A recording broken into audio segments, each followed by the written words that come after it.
વિદ્યુત ફ્લક્સની સમજૂતી આપો. આપેલ બિંદુએ વિદ્યુત ક્ષેત્ર E ને લંબ એક ડેલ્ટા એસ ક્ષેત્રફળનો નાનો સમતલ ખંડ મૂકીએ તો તેમાંથી પસાર થતી ક્ષેત્ર રેખાઓની સંખ્યાને વિદ્યુત ફ્લક્સ કહે છે. વિદ્યુત ફ્લક્સ એટલે કે આપણી પાસે કોઈ ક્ષેત્રફળ સદિશ છે, આમાંથી પસાર થતી ક્ષેત્ર રેખાઓની સંખ્યા, જેને ફાઈ વડે દર્શાવવામાં આવે છે. ફાઈ બરાબર E dot delta S. Phi is equal to E dot delta S. તેથી ફાઈ બરાબર E delta S cos theta. Okay, dot product તો કોસાઇન થીટા. જો વિદ્યુત ક્ષેત્ર E ને લંબ ડેલ્ટા એક ક્ષેત્રફળ ખંડને મૂકીએ તો આ ક્ષેત્રફળ ખંડમાંથી પસાર થતી ક્ષેત્ર રેખાઓની સંખ્યા એટલે E ડેલ્ટા એસ થશે. કારણ કે E અને ડેલ્ટા એસ એક જ દિશામાં છે એટલે થીટા બરાબર શું લખીએ? 0. હવે જો E અને ડેલ્ટા એસ વચ્ચેનો ખૂણો થીટા હોય તો હવે ક્ષેત્રફળ ખંડમાંથી પસાર થતી ક્ષેત્ર રેખાઓની સંખ્યા E delta S cos theta અનુસાર ઓછી થશે. ત્રીજું મીન્સ થીટા એંગલ બનાવે તો આપણે લખી શકીએ છીએ આ સમતલ છે, થીટા એંગલ લઈએ તો ક્ષેત્ર રેખાની સંખ્યા કેટલી આવશે? E delta S cos theta. જ્યારે E અને ડેલ્ટા એસ વચ્ચેનો ખૂણો થીટા 0 હોય ત્યારે ક્ષેત્રફળ ખંડમાંથી પસાર થતી ક્ષેત્ર રેખાઓની સંખ્યા 90 હોય. 0 ની જગ્યાએ કેટલું હોય? 90 હોય. તો cos 90 is equal to 0. તો phi is equal to E delta S cos 90 0 એટલે ફ્લક્સ કેવું આવશે? 0 થશે. તો અહીંયા ક્ષેત્ર રેખાઓની સંખ્યામાંથી કોઈ પસાર થશે નહીં. તો થીટા એંગલ હશે તો પસાર થશે, પેલામાંથી પસાર નહીં થાય જે એંગલ કેટલો હોય? 90 એંગલ હોય ત્યારે. તો મીન્સ કે આ રીતના પણ દર્શાવી શકાય. આ વિદ્યુત ક્ષેત્ર લઈએ અને સમતલ હું આ રીતના દર્શાવું છું, સમતલ. તો આને રજૂ કરતો ક્ષેત્રફળ સદિશ આ દિશામાં થાય, વિદ્યુત ક્ષેત્ર આ દિશામાં છે, આ ક્ષેત્રફળ સદિશ ડેલ્ટા એસ અથવા એ, તો આ કેટલો થયો? 90. તો આમાંથી કોઈ પસાર થશે નહીં. ત્યાર પછી આગળ જો કોઈ વક્ર સપાટી હોય તો વક્ર સપાટીને ઘણી મોટી સંખ્યાના સૂક્ષ્મ ક્ષેત્રફળ ખંડોમાં વિભાજિત કરેલ કલ્પીને દરેક સૂક્ષ્મ ક્ષેત્રફળ ખંડને સમતલ ગણી શકાય છે. અને ડેલ્ટા એસ બરાબર આપણે લખી શકીએ delta S into N cap. આ રીતના લખી શકાય ડેલ્ટા એસ સદિશ is equal to delta S into N cap. જે સદિશ તરીકે લઈ શકાય, જે એન કેપ એ ક્ષેત્રફળ સદિશની દિશામાંનો એકમ સદિશ થાય, ડેલ્ટા એસ તેનું મૂલ્ય થશે. હવે જો વિદ્યુત ફ્લક્સ એ વિદ્યુત ક્ષેત્રમાં મૂકેલા ક્ષેત્રફળમાંથી પસાર થતી અથવા ક્ષેત્રફળ સાથે સંકળાયેલ વિદ્યુત ક્ષેત્ર રેખાઓની સંખ્યા છે. ક્ષેત્રફળમાંથી પસાર થતી અથવા તો સંકળાયેલી ક્ષેત્ર રેખાઓ છે. તેથી E વિદ્યુત ક્ષેત્રમાં મૂકેલ ક્ષેત્રફળ ખંડ ડેલ્ટા એસ માંથી પસાર થતું વિદ્યુત ફ્લક્સ ફાઈ હોય તો phi is equal to E dot delta S, E delta S cos theta, જ્યાં થીટા એ સદિશી અને સદિશ ડેલ્ટા એસ વચ્ચેનો ખૂણો થશે. આનો એકમ થશે SI.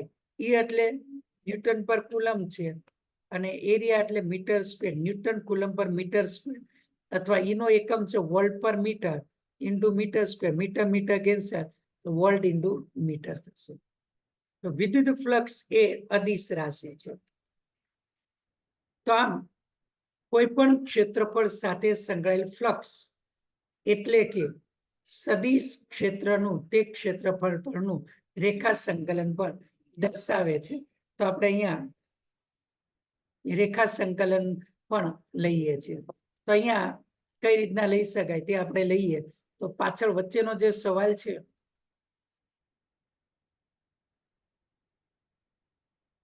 તો અહીંયા સ્મોલ એલિમેન્ટ લઈએ.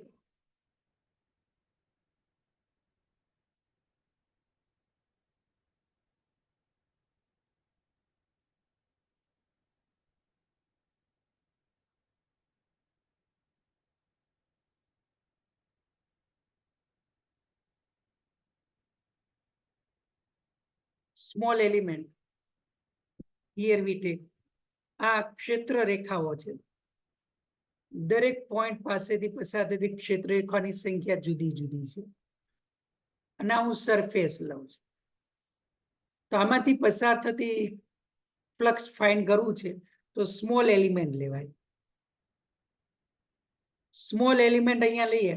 આને રજૂ કરતો ક્ષેત્રફળ સદિશ આ દિશામાં લઉં એન કેપ. આનો એરિયા હું ડેલ્ટા એસ લઉં. આયમો ખંડ હોય અને આની સાથે લિંક જે electric field in this direction અહીંયા લઉં છું EI. તો આની સાથે સંકળાયેલું flux delta phi I is equal to EI dot delta SI લખાય. તો આવા ઘણા બધા સૂક્ષ્મ ખંડો લઈ અને સરવાળો કરવામાં આવે. Delta phi 1 plus delta phi 2 plus up to plus delta phi. તો અહીંયા લખી શકો છો summation I is equal to 1 to n delta phi I. તો summation I is equal to 1 to n EI dot delta SI. જો limit આ delta S ખૂબ જ સૂક્ષ્મ લઈએ, અહીંયા દર્શાવું છું નીચે. તો limit delta SI tends to 0 લેતા તો સરવાળો સંકલનમાં પરિણમે છે. તેથી ફાઈ બરાબર લખી શકો સરફેસ ઇન્ટિગ્રેશન સરફેસ એટલે પૃષ્ઠ સંકલન E ડોટ શું લખી શકાય DS. તો અહીંયા લખ્યું છે કોઈ પણ ક્ષેત્રફળ સાથે સંકળાયેલું ફ્લક્સ એટલે સદિશ ક્ષેત્રનું તે ક્ષેત્રફળ પરનું ક્ષેત્રફળ સંકલન થશે. ઓકે, તો આ વાક્ય પહેલા આ લખવાનું રહેશે. નેક્સ્ટ ક્વેશ્ચન કે બંધ વક્ર સપાટી કે ક્ષેત્રફળ સાથે સંકળાયેલ વિદ્યુત ફ્લક્સ ધન ઋણ કે શૂન્ય ક્યારે હોય? તો હમણાં લીધેલું હતું ફાઈ બરાબર E ડોટ S છે. ફાઈ બરાબર ES કોસ થીટા છે, જ્યાં થીટા એ સદિશ E અને સદિશ S વચ્ચેનો ખૂણો છે.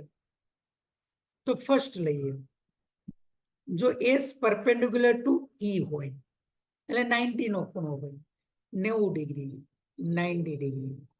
તો મીન્સ કે ક્ષેત્રફળનું સમતલ વિદ્યુત ક્ષેત્રને સમાંતર હોય. તો મીન્સ થીટા 90 હોય. તો આગળ લીધેલું હતું એ જ પ્રમાણે આ વિદ્યુત ક્ષેત્ર હતું અને આ સમતલ હતું. આ રીતના સમતલ એટલે એરિયા આ રીતના આવશે. વિદ્યુત ક્ષેત્ર આ દિશામાં, બે વચ્ચેનો ખૂણો કેવો થયો 90. આ એરિયા લઉં છું, આ E લઉં છું. તો ક્ષેત્રફળ સાથે સંકળાયેલું ફ્લક્સ કેવું આવશે? શૂન્ય થશે.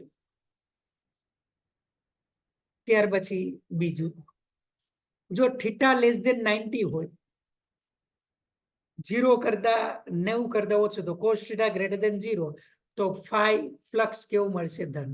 જો થીટા ગ્રેટર ધેન 90 આવશે, લેસ ધેન 90 તો કોસ થીટા ધન, ગ્રેટર ધેન 90 તો કોસ થીટા કેવું હોય? ઋણ. તો ફ્લક્સ કેવું આવશે? ઋણ આવશે.